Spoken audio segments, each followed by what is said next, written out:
السلام علیکم۔ کسی تجزیہ کار نے نہیں، کسی صحافی نے نہیں، کسی اپوزیشن لیڈر نے نہیں، کسی سابق وزیر خزانہ نے نہیں، بلکہ عمران خان صاحب کی حکومت کے موجودہ وزیر خزانہ شوکت فیاض احمد ترین، جو شوکت ترین کے نام سے مشہور ہے، انہوں نے وزیر خزانہ بننے کے بعد، بریفنگ لینے کے بعد اور اندر کے معاملات سے آگاہی کے بعد 1.5-2 مہینہ پہلے ایک پریس کانفرنس سے خطاب کرتے ہوئے قوم کو یہ بری خبریں سنائیں کہ نمبر 1 کہ موجودہ جو اقتصادی ٹیم ہے یعنی عمران خان کی حکومت کا، ان کی پالیسیوں کی کوئی سمت معلوم نہیں۔ دوسرا، شوکت ترین صاحب نے یہ کہا کہ حکومت نے، اس ٹیم نے ملکی معیشت کا ستیہ ناش کر دیا ہے۔ تیسرا، انہوں نے یہ کہا اور یہ بری خبر سنائی کہ IMF کے ساتھ جو معاہدے کیے گئے ہیں وہ بہت غلط طریقے سے کیے گئے ہیں اور اس میں پاکستان کے مفادات کا تحفظ نہیں کیا گیا ہے۔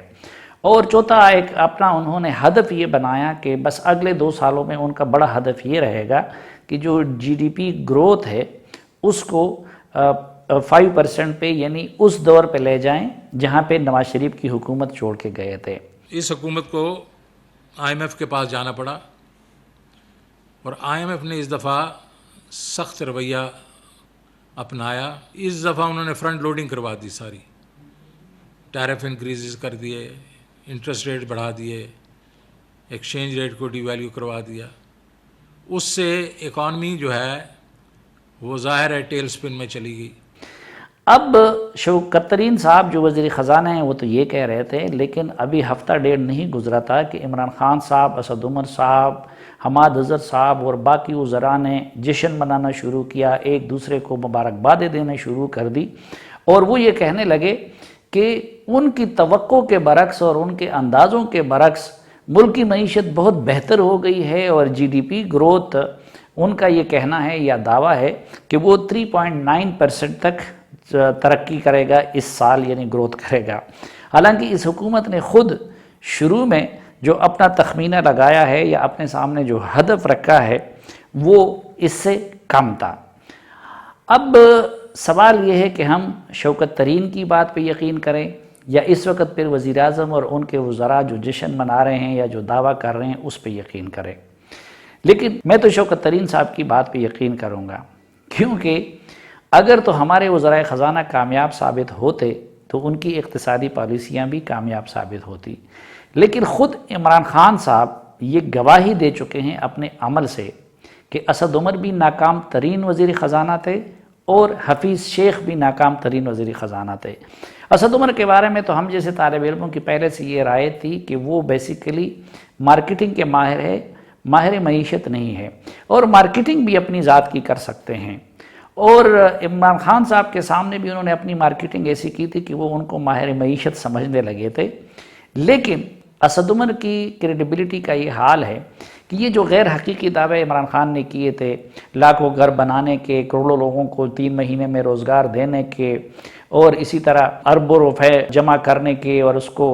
باہر کے ملکوں کے منہ پہ یا IMF وغیرہ کے منہ پہ دے مارنے کے، یا پھر عمران خان نے یہ کہا تھا کہ میں خودکشی کر لوں گا لیکن IMF نہیں جاؤں گا، یہ ساری غلط پٹیاں ان کو اسد عمر صاحب نے پڑھائی تھی، کیونکہ اس وقت ان کے پاس نہ حفیظ شیخ تھے، نہ شوکت ترین تھے، نہ یہ باقی لوگ تھے۔ اب ایک تو جب اتنا بھی کوئی بندہ معیشت نہیں سمجھتا، دوسرا اسد عمر صاحب کا ہم نے یہ دیکھا ہے کہ وہ اپنے باس کو تو متاثر کرتے ہیں اپنی زبان سے، اور قادر الکلام چونکہ ہے وہ ہر بات کو الفاظ کے اس میں چھپا دیتے ہیں، لیکن نہ صرف یہ کہ ماضی میں ان کی یہ جو دعوے تھے وہ اتنے غیر حقیقی تھے، بلکہ وزیر خزانہ کی حیثیت سے اگر وہ کامیاب ثابت ہوتے تو پھر عمران خان صاحب ان کو نہ ہٹاتے، اور ہم سب دیکھ رہے ہیں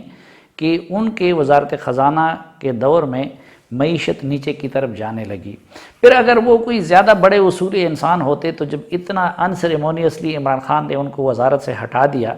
تو شاید پھر وزارت کے قریب بھی نہیں آتے، لیکن پھر انہوں نے آ کے اسی تنخواہ پہ گزارا کرنا شروع کی، اور جب ان کو دوسری وزارت دے دی گئی تو انہوں نے اس کو قبول کر دیا۔ تو ایک تو اسد عمر صاحب کی کریڈیبلٹی کی بھی یہ حالت ہے، اور دوسرا ان کو ناکام ترین وزیر خزانہ ان کو ہٹا کے خود عمران خان صاحب نے بھی ڈکلیئر کیا ہے۔ اس کے بعد وہ حفیظ شیخ صاحب کو لے آئے۔ اب ایک تو یہ ہے کہ حفیظ شیخ صاحب کے بارے میں کوئی اور نہیں، بلکہ جب وہ زرداری صاحب کی حکومت میں وزیر تھے تو ہمیں عمران خان صاحب اور شیریں مزاری صاحبہ اور پی ٹی آئی کے دیگر قائدین یہ بتاتے تھے کہ وہ IMF کے بندے ہیں، اور اس وقت عمران خان صاحب ہمیں یہ باور کراتے رہے کہ انہوں نے معیشت کو تباہ تو کیا ہے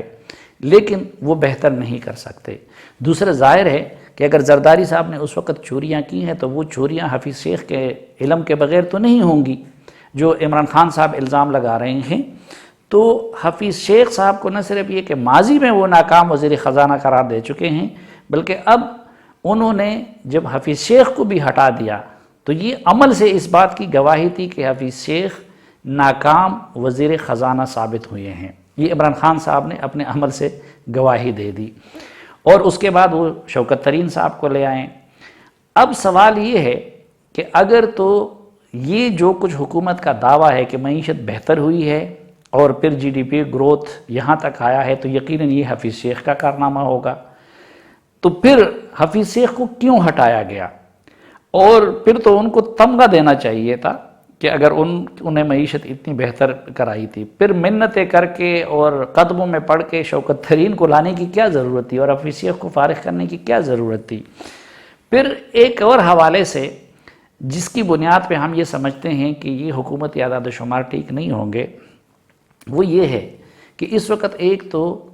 زرداری صاحب کی جو اقتصادی ٹیم ہے وہ حفیظ شیخ جیسے اور شوکت ترین جیسے آصف زرداری صاحب کے دور کے ماہرین معیشت یا وزراء یا اکنامک مینیجر ان کے پاس ہیں۔ پھر یہ جو اعداد و شمار کا عام طور پر خیال یہ ہے کہ یہ جو گورکھ دندہ بنایا گیا ہے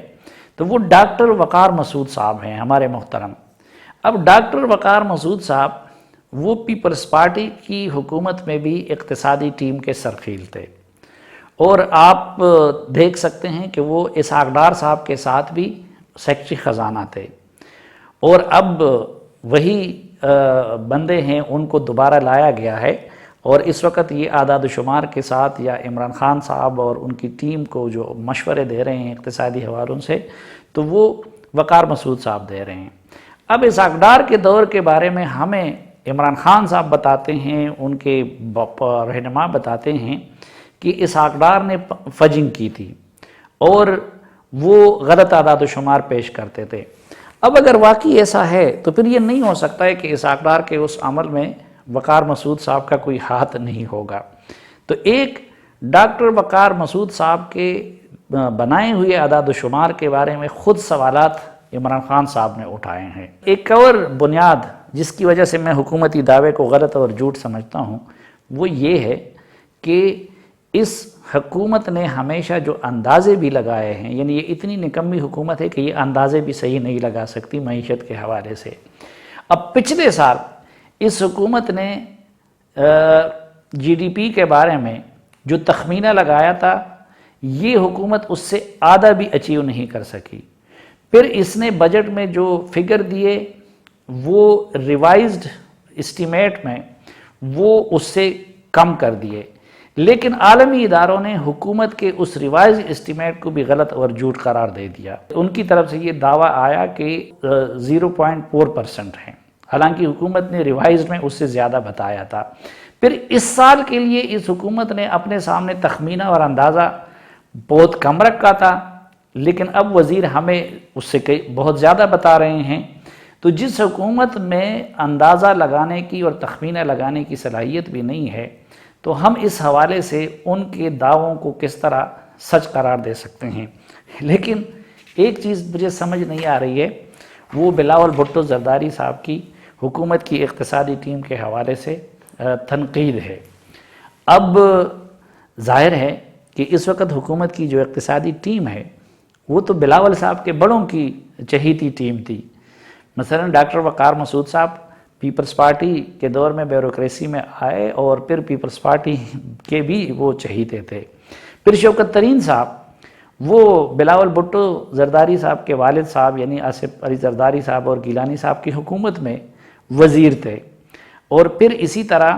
جو حفیظ شیخ صاحب تھے وہ بھی پیپلز پارٹی کے دور میں وزیر تھے۔ اب بلاول بھٹو کے بارے میں یہ سوال ذہنوں میں آتا ہے کہ بھائی اگر اس وقت حفیظ شیخ اور شوکت ترین اچھا کر رہے تھے تو آج آپ کس بنیاد پہ کہہ رہے ہیں کہ وہ غلط کر رہے ہیں؟ اور پھر عمران خان صاحب کے بارے میں یہ سوال ذہن میں آتا ہے کہ اگر حفیظ شیخ اور شوکت ترین اور وقار مسعود وہ پیپلز پارٹی کے دور میں معیشت کا بیڑا غرق کر رہے تھے تو پھر آج کیسے ہو سکتا ہے کہ وہ معیشت کو بہتر کر رہے ہوں؟ اسے شاید کہتے ہیں کہ میٹھا میٹھا ہپ کڑوا کڑوا تو، یا پھر بلاول صاحب اور عمران خان صاحب کے اسی رویے کے بارے میں ہی شاید شاعر نے کہا تھا کہ تمہاری زلف میں پہنچی تو حسن کہلائی، وہ تیرگی جو میرے نامۂ سیاہ میں تھی۔